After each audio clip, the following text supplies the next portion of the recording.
Hey friends, welcome to Faith Talks. Today I want to talk to you about something that we don't really like, and that's patience. Patience is a four-letter word for some of us. We don't like to be patient. You know, we live in a society that we want things now, we want them fast, we don't like to wait for nothing.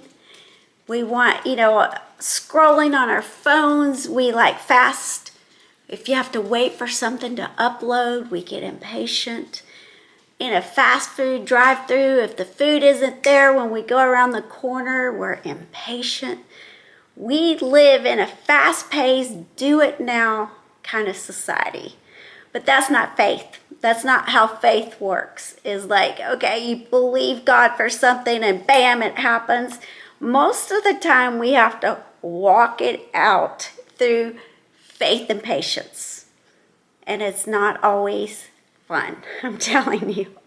There are things I'm still believing God for in my life to happen, but I know that it's with faith and patience that it's going to happen. Hebrews 6:12 tells us to follow the example of those who are going to inherit God's promises because of their faith and their patience, their endurance.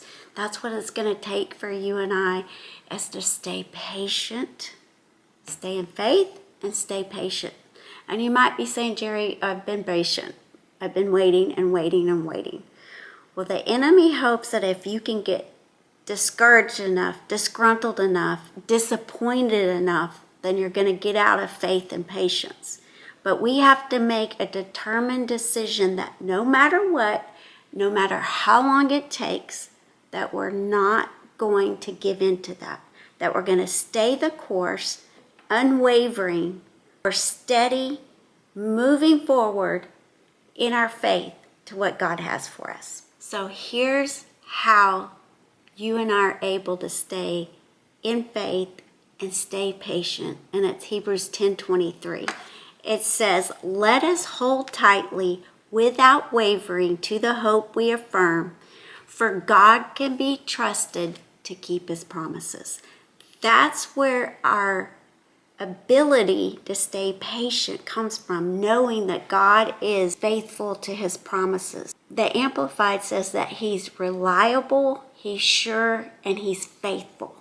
So when you and I know that we know that we know that he's going to be reliable, sure, and faithful to his word, to his promises to you and I, if it's in here and it's a promise for you, then you can stake your life on it, you can bank on it, you can be assured that he's going to do it for you. That's where endurance kicks in, that you know that if he said he'll do it, that he'll do it for you. And you can walk through this faith journey as long as you need to, with patient endurance, because you know that God is faithful to his word.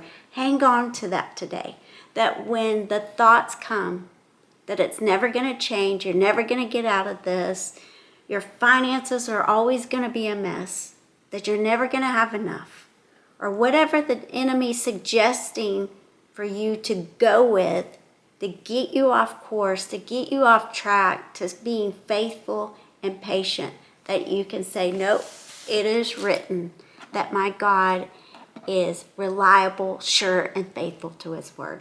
I hope that blesses you today. I'll see you again real soon.